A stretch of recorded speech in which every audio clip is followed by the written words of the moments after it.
that included cuts for state agencies. So how will this session turn out? Our chief political correspondent, WDHN's Yasmina Alston, here with more. Yas, what's the latest from Montgomery?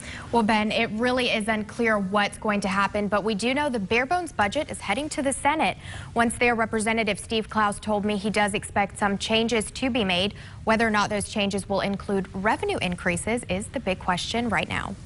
With time winding down, steps have finally been taken for the general fund budget crisis. The Alabama House of Reps has passed a bare-bones budget that would cut funding for state agencies, and now that budget is making its way up. Sent the austerity budget to the Senate now, and so it's time for them to take a look at it and see line by line how austere this budget is. A budget with deep cuts for agencies like Medicaid and Corrections at 5%, 9+% cuts for others. Rep. Klaus has said before this isn't pretty, but it won't necessarily look like it does now after the Senate has their go. Oh, there's no question there'll be some changes. The big question is, are they going to want some revenue increases? Of course, we have to do that in the House first, so they got to send us a message that they would need some revenue increases to try to make this a reasonable budget. Klaus told me he hopes to see some agreement in all of this, but he knows that not everyone will be happy. We're not like the federal government. We don't print money, so and we have to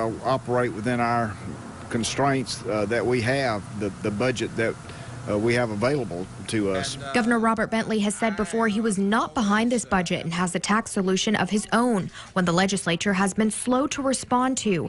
Either way, Alabamians could still see some type of tax. I think eventually there's going to be some on some items. And Ben, some of those taxes, we're looking at a business privilege tax possibly. The cigarette tax is still out there, 20 cents a pack, and then maybe even a soft drink tax. So those are all still possibilities. A soft drink tax. It sounds eerily similar to New York City and things that were happening up there recently. Going to be interesting to see more taxes to fix this. Thank you very much, Yas. Staying in the Capitol today, House Speaker Mike Hubbard announced the formation of the Commission on Earmarking and Budget Reform.